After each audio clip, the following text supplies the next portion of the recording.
Hey everybody, good morning. Welcome to the show. Today I have two dear friends, Ernest Rrika and Joel Davis with PPM NYC Property Management. So we're going to be covering these guys, what they're about, their new boutique hospitality specialty property management firm. So good morning, Joel, Ernest. How we doing today, fellas? Doing well. Thank you, Jimmy. Appreciate you having us on. My name is Joel Davis. I'm the president of Peninsula Property Management, PPM NYC. Hey, I'm Ernest Rrika from PPM NYC. I'm looking forward to being on the show and telling you all about our company. Gentlemen, welcome to the Green Apple Podcast. Thank you for having us today. We really appreciate it. Thank you for having us, Jimmy. Amen to that. So, look, let's just dive right into it. Your journey. What kind of brought you guys together? How'd you guys get started? And what made you guys start your own company? Yeah, awesome. I graduated the George Washington University. I majored in hospitality. I went through Starwood Hotels Management Training Program at that point. Worked my way up, and I ended up running the W in Union Square. After that, I got some real estate exposure. Ended up at the second largest company in New York, where I met Ernest. We built a great team out there. And then we rolled off into our own gig. Awesome.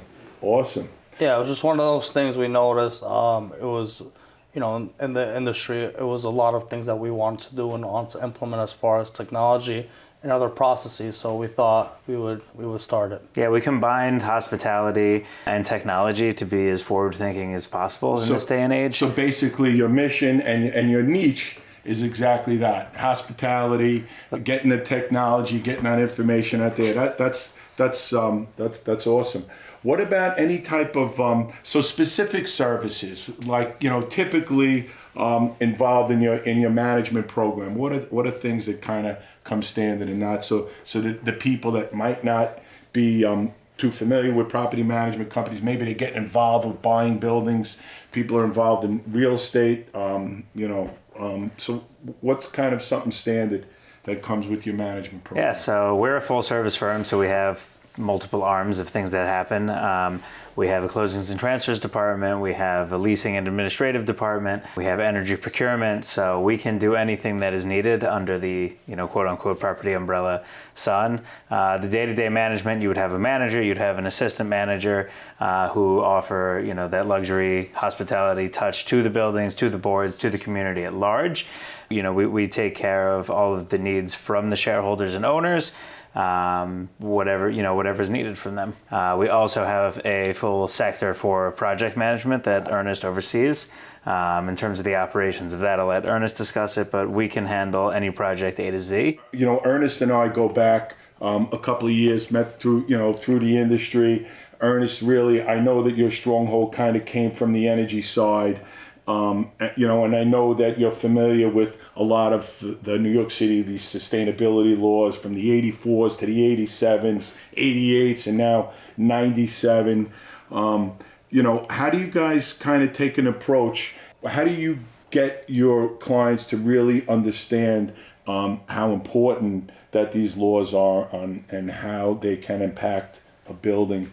Yeah, so I think that has been one of the main focuses of our business because of something. I think it's something not only here to stay, but it's also the future of the business and where it's headed and what regulatory governing bodies are pushing for. So it's multiple folds. Once it comes from educating our people and also ourselves and learning everything we possibly can about new energy codes, and as well as also energy efficiency models that we can help buildings operate in a more efficient way.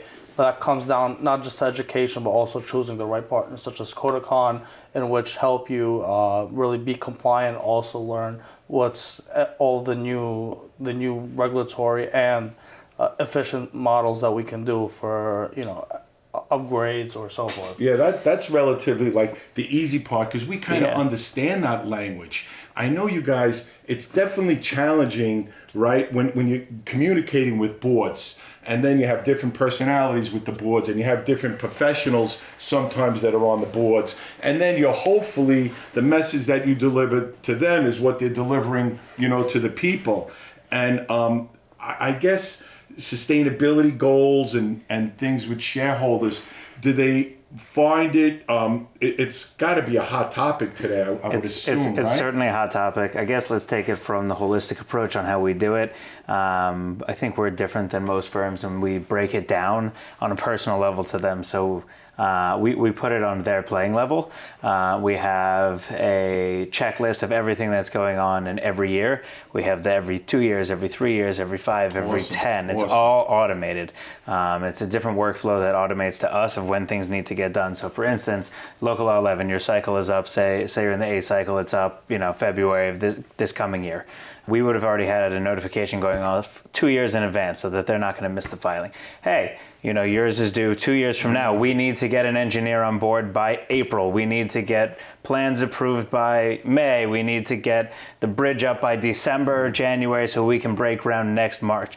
Whatever it is. And I think not just local law 11, but all of the local laws, right? Because there's benchmarking that needs to be done. There's there's fines that are coming into place. You're proactive about it. That's a great approach. So we're transparent by it. So it's a trackable document between us and our managers, and it's shareable to the boards. So the boards have real-time access. The boards can see in real time where they are in a compliance standpoint throughout the year. We keep it transparent with them so that they know we're not missing anything, and they have less questions at the meetings. Excellent. And also, especially for local line 7s, this is not something you comply with in a year. You have to make a multiple year benchmark on what you're going to do, and the way you break it down for them is it's a specific approach. You're right. Yeah. So and just even by the times that we have everything even broken down of what projects we're going to start. By the time you get drawings, by the time you get the financing for it, by the time you can communicate with the community, by the time you start the construction, there's long lead times for a lot of equipment.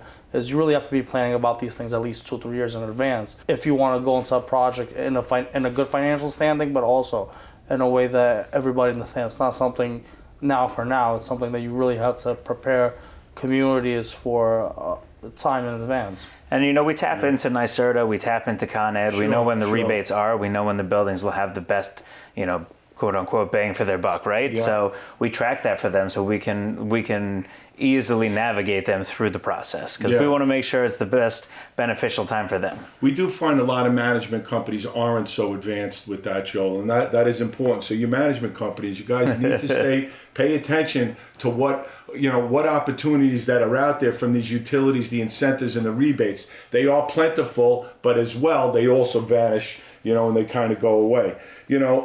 So I guess in regards to that, challenges and trade-offs. Is it that quicker fix, or is it that longer, hey, this is not a sprint, it's a marathon? Local law 97, it's here, it's something that is impact. So back to, I guess, a question, either one of you guys, I don't know, challenges and trade-offs. You guys see anything? You're starting to see more privy, or let me just throw something at you. Yeah. Electrification, this whole big thing about electrification, and how challenging is that? Yeah. Well, it's something that we try. So the way I think we approach these projects is they're small ticket items which have immediate savings and can be done easily. But especially when you go to something as large as electrification, that takes a lot of planning. But the way to do that is we really try to explain it in an ROI system to board. So how much energy are you saving on a year-to-year on your operating? Also, how much are your carbon emissions? That's how much carbon emissions you're doing, and then on top of that, what the exact cost is going to be. But that really helps you get what you're spending versus what you're getting back for your spend. So But we don't just do it on a yearly basis. We plan it out for them over the 5 years. So they'll see, come 2028, right? They're going to have a fine maybe, and you'll see how it's offset. So what we're talking about is actually the return on investment, when they're going to hit break even on that investment. Yeah, very important. Well, I guess, as PPM grows, how do you guys plan on maintaining that quality, and kind of always being there for your type of clients? What's your I think game we've seen trends coming in the industry, and really technology is huge. There's a lot of management companies that aren't up to date on technology, and I think that you're going to see in the next 3 to 5 years that technology is going to be a huge player. And it's how you're using the technology. It's what you're outsourcing. It's what you're focusing on to make it the best possible experience. You don't want to, personally, we don't want the end user, right? So our clients, we don't want them to suffer, right? So we're using the technology and stacking the technology so that our managers can be better managers. We're not taking away, their resources or anything like that. We're helping them give them the streamline, tools, exactly. but at the same time, we expect that same level of communication and hospitality, white glove service to those that are the end users, the clients, the shareholders, the owners, the people in the buildings, right? And I think we're also seeing that for staff, it's a high touch area, and we want to make sure that we're doing the best. So, I have a hospitality background, so we're running hospitality trainings and things like that for them. I'm getting in touch with not just the supers, I'm getting in touch with every doorman, every porter, right? Everybody's like, I never see the porter, but that's not true. The porter fills in for the door. Yeah. The porter is outside. Yeah, he's the one watering the sidewalk. Guy. He's not invisible. Yeah. He's a high touch person too. So you want to make sure the whole end-to-end experience is just fantastic, right? Because it's where you live. You spend a lot of money to live there in New York City. You want to make it the best possible place to live. Mm-hmm. Do you find it a little bit easier if you're managing someone that has multiple properties, opposed to, like you were just saying, getting all those people together and getting that kind of system in play and that type of transparency? Does it become a little bit easier for you guys to kind of handle that? I mean, our niche is condo co-op, so they're never really together. When they're together, they're from the same management company. So we get our supers together, we get our doormen together, because we can offset overtime by allowing, say, somebody from 33rd Street to cover the building at 38th Street. So they'll finish their shift at 3 o'clock, they'll run to the next building, they'll get paid from that building, so it won't be overtime for that building. And then everybody gets the hours they're looking for, people are getting the money they want, things like that. So we really introduced to save on the cost for the building, because that's, at the end of the day, that is our job, right? Whether it's bulk, compliance, bulk energy, bulk supplies, this isn't bulk work, but we're trying to offset their overtime costs, because at the end of the day, that's the end user, and we're trying to make them, the most profitable they can be as well. Make them efficient, reduce their operating costs, the management costs, and all of that stuff. Maybe they could reinvest it into those little, like, low-hanging fruit items, because as we know, buildings here, the weatherization and things take a big change. Your future vision of PPM, where do you see you guys? I envision as PPM grows, also, I feel like it will also be an industry change, not just because of PPM, but in the way that I see a lot of other management companies growing that are similar to PPM. I feel like there will be, throughout the years, there will be a lot of boards do want the more hands-on touch and getting what they paid for. So they're moving a lot from more the conglomerate feel of the much larger companies into a thing where they're prioritizing really a hands-on approach as well as a tailored approach to the building.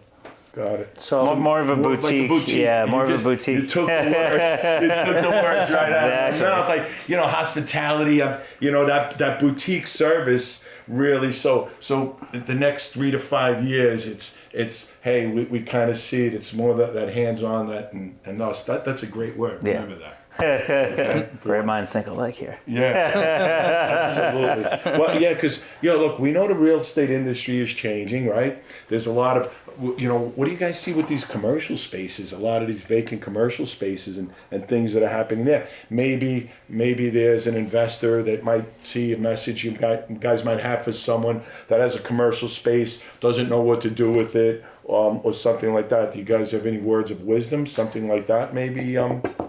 Something come to mind? Because we know that there's a lot of vacant commercial space. You see anything? One of that just comes to $1 per square foot. Unfortunately, it seems like the retail space has, what you're getting versus what you're previously getting is coming down. It also depends on the area and maybe the way you market it. And the way you present, whether digitally or in a marketing aspect as far as it goes to the retail space. But it's something that people have to get creative and find ways to fill the space. Yeah, I think it's really all about creativity. And my message is, I guess, to the boards. We have some outside thinkers that we've helped lead through studies for what they could do with the space. And let's talk about spaces maybe that are on a street and not an avenue. They're not in the main part of, the meat part of the commercial industry. We've had a few buildings that have done studies and are thinking about changing them into making it a gym for the building, potentially putting a pool at ground level and charging it back as an amenity to the shareholders. They're not going to find that 10-year lease right now. They're not. They could be in no man's land. And I have one toying around, which I do think is a good idea. It's like a quintessential tree-lined New York street. It's not going to find that, groceries, whatever it is. It's not going to find that. I see the amenities. That relates back into that boutique type of an atmosphere. How can we put something different in it? So that hospitality stuff sounds like it's working for you guys. It is. Well. It is. That's definitely a good little niche in there. I've never really kind of come across that. People don't. But I think it's outside thinking. So this specific building is thinking, and I was thinking about it. I was like, you used to be a music studio, so it's soundproof. What else can we put in here? You're not going to have a music store. You're not going to have. So we decided it's already soundproof. It's not going to annoy the rest of the building. It's a big trend right now to have speakeasies. So we're looking into getting the licensing for it. Yeah, so that's interesting. Also, one thing I could say now is, especially at the stores, and since we're in the topic of local R87, energy consumption and the type of tenant you're attracting is also something to take a hold of or keep track of, because there's some, commercial spaces that use a lot more energy than other ones and can really also throw off your compliance in a big way. So putting someone in that particular space, thus, is really, it could have a big impact on the building. It could have a big impact because some of them are maxing out dunnage space for all these high-end equipments to put in so that they can say that they're ready for whatever, what grocery store or high-end food store, like with all this crazy dunnage. But they may not even need that. It's an empty space right now. So it's really important to try to get the right fit for that. So let me ask you guys, so what advice would you guys give to any young professional or entrepreneur that's kind of wanted to get into the game, New York City, the rat race of America here? Yeah. I would first start saying first build your reputation and relationships in the industry, and that can't be replicated. That takes time, but the only way to do it is do what you say you're going to do and keep true to your word, and make sure your reputation as you grow throughout the years is held strong. And that's the most important part of in this industry, as you know. Although it's a big industry, it's a very small industry. Your reputation is key. Yeah, I mean, it's not for the light of heart. It's a hard industry to start in. Building your name, building the brand itself. But it's keeping up with trends, keeping up with technology. It's not just that, it's keeping up with local laws and having the right vendors in place to help guide you through all these local laws. Because a management company, what it used to be was a pen and paper. Hey, I have this issue in the building. What is now spawned into a management company can do 80 different tasks, and you really you need to be compliant with everything in New York City these days. So you really have to partner with the right vendors to help lead you through all this compliance and have a really strong compliance department, which we have. Because I think that's a lot of what property management is these days, right? Yeah, exactly. Well, like you said, your word, your reputation is everything. Strength, unity, teamwork is gonna, I guess, make the dream work. It is. And Jimmy on your team. And that's Jimmy. where we go. Well, I will tell you what, guys. Where could everybody find you? Where your email addresses, your website? Sure. Where could people It's kind of reach out to you? ppmnyc.com. My email address is jdavis@ppmnyc.com. We're here for any questions, concerns. We're always willing to help. We really are. I just want to say thank you, Jimmy, for having us. It was a pleasure to be on, and you could always reach us at contact@ppmnyc.com. And thank you, Jimmy. Hey, man, you guys are really welcome. I appreciate it, you guys. So listen, everybody, PPM NYC, you guys got all the information from them. You guys know how to reach out. If you have any questions, you can reach out to them. You could reach out to me. I'm the Green Father. I appreciate you guys following us, joining our show, and watching along. Good luck, stay well, and talk soon.